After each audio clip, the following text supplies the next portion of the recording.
Hi, Miss Eglin here. Today I'm going to be reading Amigo Brothers by Piri Thomas. Background.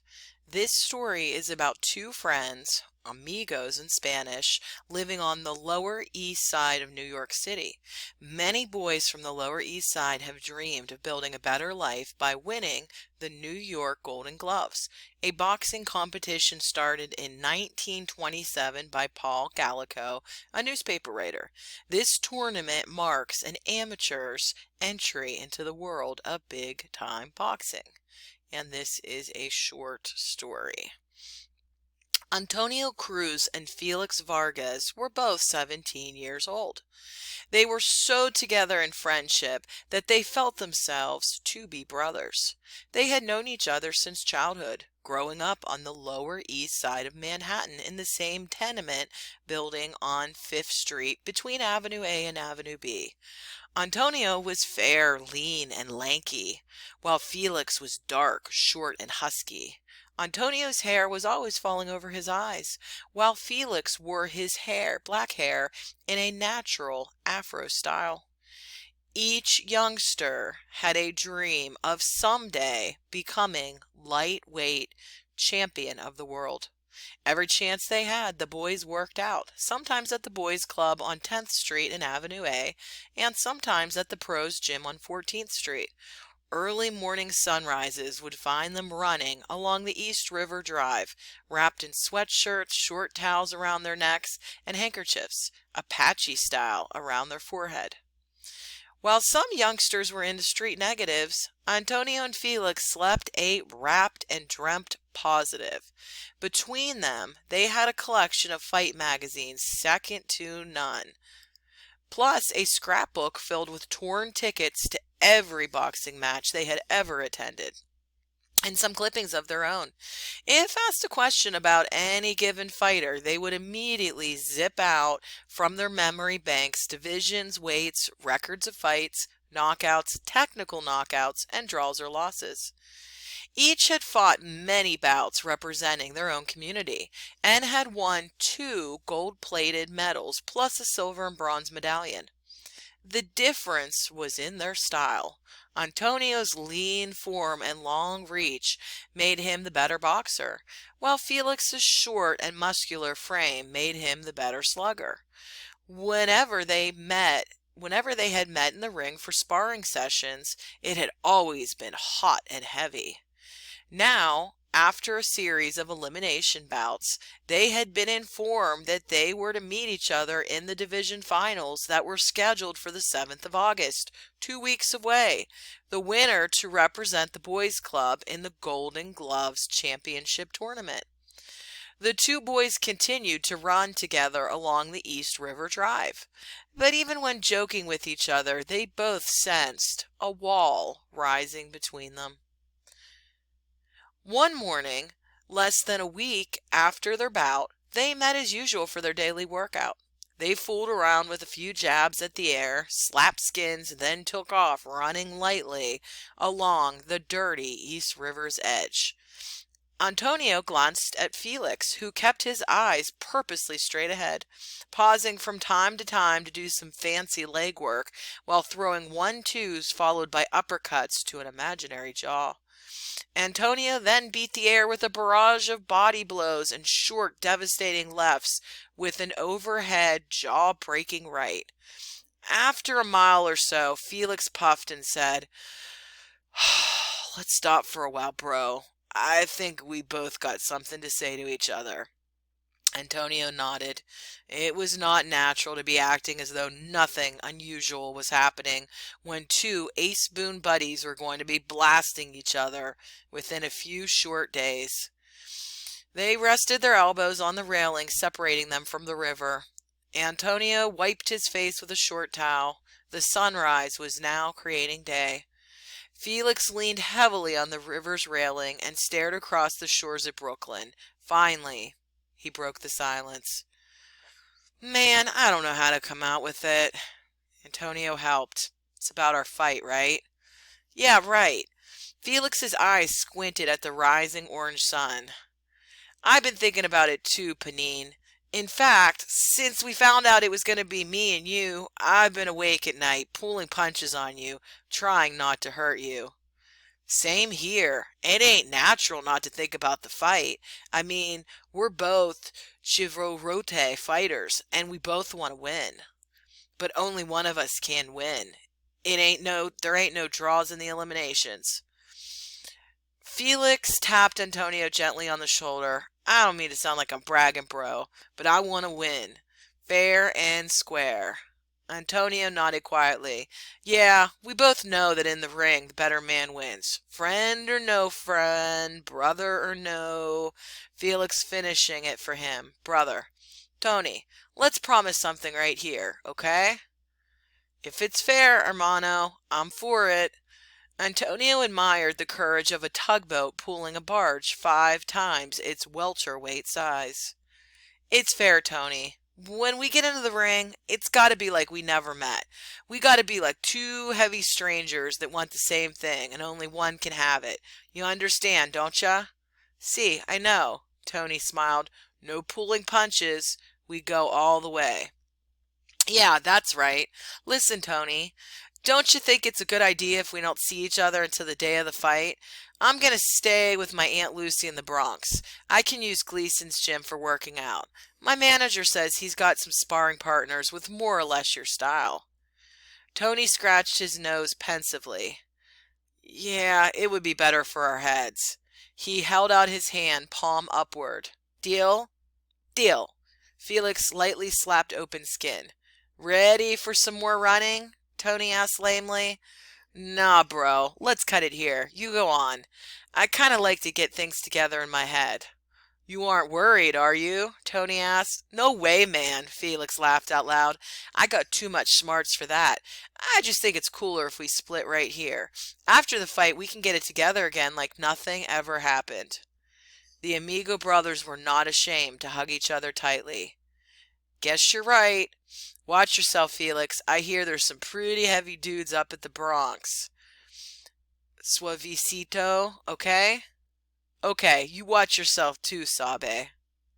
Tony jogged away. Felix watched his friend disappear from view, throwing rights and lefts. Both fighters had a lot of psyching up to do before the big fight. The days in training passed much too slowly. Although they kept out of each other's way, they were aware of each other's progress via the ghetto grapevine. The evening before the big fight, Tony made his way to the roof of his tenement. In the quiet early dark, he peered over the ledge. 6 stories below, the city of lights blinked and the sounds of cars mingled with the curses and the laughter of children in the street. He tried not to think of Felix, feeling he had succeeded in psyching his mind, but only in the ring would he really know. To spare Felix hurt, he would have to knock him out early and quick. Up in the South Bronx, Felix decided to take in a movie in an effort to keep Antonio's face away from his fist. The flick was The Champion with Kirk Douglas, the 3rd time Felix was seeing it. The champion was getting beaten, his face being pounded into raw, wet hamburger. His eyes were cut, jagged, bleeding, one eye swollen, the other almost shut. He was saved only by the sound of the bell. Felix became the champ, and Tony the challenger. The movie audience was going out of its head, roaring in bloodlust at the butchery going on. The champ hunched his shoulders, grunting and sniffing red blood back into his broken nose. The challenger, confident that he had the championship in the bag, threw a left. The champ countered with a dynamic right that exploded into the challenger's brains. Felix's right arm felt the shock. Antonio's face, superimposed on the screen, was shattered and split apart by the awesome force of the killer blow. Felix saw himself in the ring, blasting Antonio against the ropes. The champ had to be forcibly restrained. The challenger was allowed to crumble slowly to the canvas, a broken, bloody mess. When Felix finally left the theater, he had figured out how to psych himself for tomorrow's fights. It was Felix the champion versus Antonio the challenger. He walked up some dark streets, deserted except for small pockets of wary-looking kids wearing gang colors. Despite the fact that he was Puerto Rican like them, they eyed him as a stranger to their turf. Felix did a fast shuffle, bobbing and weaving, while letting loose a torrent of blows that would demolish whatever got in its way. It seemed to impress the brothers, who went about their own business. Finding no takers, Felix decided to split to his aunts. Walking the streets had not relaxed him. Neither had the fight flick. All it had done was to stir him up. He let himself quietly into his Aunt Lucy's apartment and went straight to bed, falling into a fitful sleep with sounds of the gong for round one. Antonio was passing some heavy time on his roof. How would the fight tomorrow affect his relationship with Felix? After all, fighting was like any other profession. Friendship had nothing to do with it. A gnawing doubt crept in. He cut negative thinking real quick by doing some speedy, fancy dance steps, bobbing and weaving like Mercury. The night air was blurred with perpetual motions of left hooks and right crosses. Felix, his amigo brother, was not going to be Felix at all in the ring, just an opponent with another face. Antonio went to sleep hearing the opening bell for the first round. Like his friend in the South Bronx, he prayed for victory via a quick, clean knockout in the first round. Large posters plastered all over the walls of local shops announced the fight between Antonio Cruz and Felix Vargas as the main bout. The fight had created great interest in the neighborhood. Antonio and Felix were well liked and respected. Each had his own loyal following. Betting fever was high and ranged from a bottle of Coke to cold, hard cash on the line. Antonio's fans bet with unbridled faith in his boxing skills. On the other side, Felix's admirers bet on his dynamite-packed fist. Felix had returned to his apartment early in the morning of August 7th and stayed there, hoping to avoid seeing Antonio. He turned on the radio on to salsa music sounds and then tried to read while waiting for word from his manager. The fight was scheduled to take place in Tompkins Square Park. It had been decided that the gymnasium of the boys' club was not large enough to hold all the people who were sure to attend. In Tompkins Square Park, everyone who wanted could view the fight, whether from ringside or window fire escapes or tenement rooftops. The morning of the fight, Tompkins Square was a beehive of activity, with numerous workers setting up the ring, the seats, and the guest speaker stand. The scheduled bouts began shortly after noon, and the park had begun filling up even earlier. The local junior high school across from Tompkins Square Park served as the dressing room for all the fighters. Each was given a separate classroom with desktops covered with mats, serving as resting tables. Antonio thought he caught a glimpse of Felix waving to him from a room at the far end of the corridor. He waved back just in case it had been him. The fighters changed from their street clothes into fighting gear. Antonio wore white trunks, black socks, and black shoes. Felix wore sky blue trunks, red socks, and white boxing shoes. They had dressing gowns to match their fighting trunks with their names neatly stitched on the back. The loudspeakers blared into the open windows of the school. There were speeches by dignitaries, community leaders, and great boxers of yesteryear. Some were well prepared, some improvised on the spot. They all carried the same message of great pleasure and honor at being part of such an historic event. The great day was in the tradition of champions emerging from the streets of the Lower East Side. Interwoven with the speeches were the sounds of the other boxing events. After the sixth bout, Felix was much relieved when his trainer, Charlie, said, "Time change, quick knockout. This is it. We're on." Waiting time was over. Felix was escorted from the classroom by a dozen fans in their white t-shirts with the word Felix across their fronts. Antonio was escorted down a different stairwell and guided through a roped-off path. As the two climbed into the ring, the crowd exploded with a roar. Antonio and Felix both bowed gracefully and then raised their arms in acknowledgement. Antonio tried to be cool, but even as the roar was in its first birth, he turned slowly to meet Felix's eyes, looking directly into his. Felix nodded his head, and Antonio responded, and both as one just as quickly turned away to face his own corner. Bong, bong, bong. The roars turned to stillness.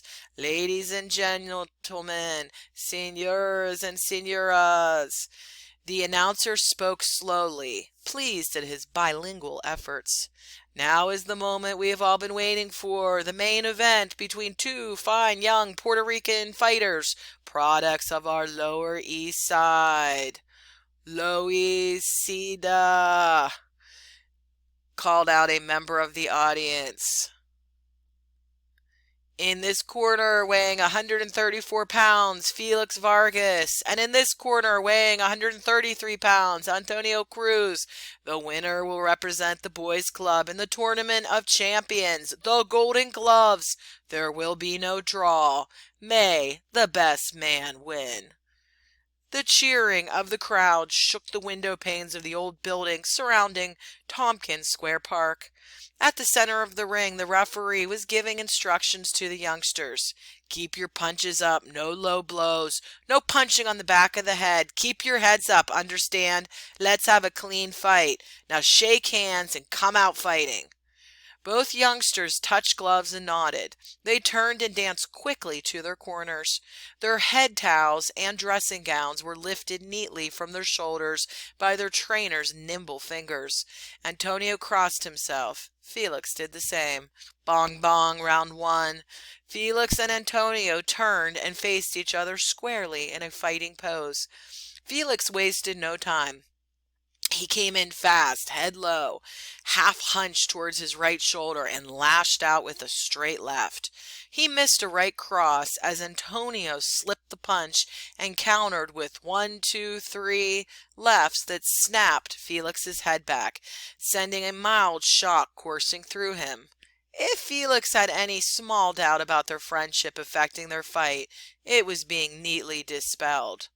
Antonio danced, a joy to behold.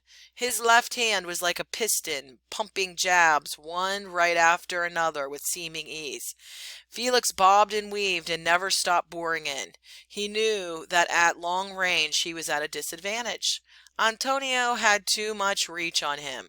Only by coming in close could Felix hope to achieve the dreamed of knockout. Antonio knew the dynamite that was stored in his Amigo Brothers' fist. He ducked a short right and missed a left hook. Felix trapped him against the ropes just long enough to pour some punishing rights and lefts to Antonio's hard midsection. Antonio slipped away from Felix, crashing 2 lefts to his head, which set Felix's right ear to ringing. Bong! Both amigos froze, a punch well on its way, sending up a roar of approval for good sportsmanship. Felix walked briskly back to his corner. His right ear had not stopped ringing. Antonio gracefully danced his way towards his stool, none the worse except for glowing glove burns showing angry red against the whiteness of his midribs. "Watch that right, Tony," his trainer talked into his ear. "Remember, Felix always goes to the body. He'll want you to drop your hands for his overhand, left or right. Got it?" Antonio nodded, spraying water out between his teeth. He felt better as his sore midsection was being firmly rubbed. Felix's corner was also busy. "You got to get in there, fella." Felix's trainer poured water over his curly afro locks. "Get in there, he's going to chop you up from way back." Bong bong. Round 2. Felix was off his stool and rushed Antonio like a bull, sending a hard right to his head. Beads of water exploded from Antonio's long hair. Antonio, hurt, sent back a blurring barrage of lefts and rights that only meant pain to Felix, who returned with a short left to the head, followed by a loopy right to the body. Antonio countered with his own flurry, forcing Felix to give ground, but not for long. Felix bobbed and weaved, occasionally punching his two gloves together. Antonio waited for the rush that was sure to come. Felix closed in and feinted with his left shoulder and threw a right instead. Light suddenly exploded inside Felix's head as Antonio slipped the blow and hit him with a piston-like left, catching him flush on the point of his chin. Bedlam broke loose as Felix's leg momentarily buckled. He fought off a series of rights and lefts, and came back with a strong right that taught Antonio respect. Antonio danced in carefully. He knew Felix had a habit of playing possum when hurt, to succor an opponent within reach of the powerful bombs he carried in each fist. A right to the head slowed Antonio's pretty dancing. He answered with his own left at Felix's right eye that began puffing up within 3 seconds. Antonio, a bit too eager, moved in close, and Felix had him entangled in a rip-roaring, punching toe-to-toe slugfest that brought the whole Tompkins Square Park screaming to its feet. Rights to the body, lefts to the head, neither fighter was giving an inch. Suddenly a short right caught Antonio squarely on the chin. His long legs turned to jelly, and his arms flailed out desperately. Felix, grunting like a bull, threw wild punches from every direction. Antonio, groggy, bobbed and weaved, evading most of the blows. Suddenly his head cleared. His left flashed out hard and straight, catching Felix on the bridge of his nose. Felix lashed back with a haymaker right off the ghetto streets. At the same instant, his eye caught another left hook from Antonio. Felix swung out, trying to clear the path. Only frenzied screaming of those along ringside let him know that he had dropped Antonio. Fighting off the growing haze, Antonio struggled to his feet, got up, ducked, and threw a smashing right that dropped Felix flat on his back. Felix got up as fast as he could in his own corner, groggy but still game. He didn't even hear the count. In a fog, he heard the roaring of the crowd, who seemed to have gone insane. His head was cleared to hear the bell sound at the end of the round. He was glad. His trainer sat him down on the stool. In his corner, Antonio was doing what all fighters do when they are hurt. They sit and smile at everyone. The referee signaled the ring doctor to check the fighters out. He did so and then gave his okay. The cold water sponges brought clarity to both Amigo brothers. They were rubbed until their circulation ran free. Bong! Round 3, the final round. Up to now, it had been tic-tac-toe, pretty much even. But everyone knew there could be no draw, and that this round would decide the winner. This time, to Felix's surprise, it was Antonio who came out fast, charging across the ring. Felix braced himself but couldn't ward off the barrage of punches. Antonio drove Felix hard against the ropes. The crowd ate it up. Thus far, the two had fought with mucho corazon. Felix tapped his gloves and commenced his attack anew. Antonio, throwing boxers caution to the wind, jumped in to meet him. Both pounded away. Neither gave an inch and neither fell to the canvas. Felix's left eye was tightly closed. Claret red blood poured from Antonio's nose. They fought toe to toe. The sounds of their blows were loud in contrast to the silence of a crowd gone completely mute. The referee was stunned by their savagery. Bong, bong, bong! The bell sounded over and over again. Felix and Antonio were past hearing. Their blows continued to pound on each other like hailstones. Finally, the referee and the two trainers pried Felix and Antonio apart. Cold water was poured over them to bring them back to their senses. They looked around and then rushed toward each other. A cry of alarm surged through Tompkins Square Park. Was this a fight to the death instead of a boxing match? The fear soon gave way to wave upon wave of cheering as the two amigos embraced. No matter what the decision, they knew they would always be champions to each other. Bong, bong, bong. Ladies and gentlemen, senoras and senoras, the winner and representative to the Golden Gloves Tournament of Champions is... The announcer turned to point to the winner and found himself alone, arm in arm. The champions had already left the ring. End of story.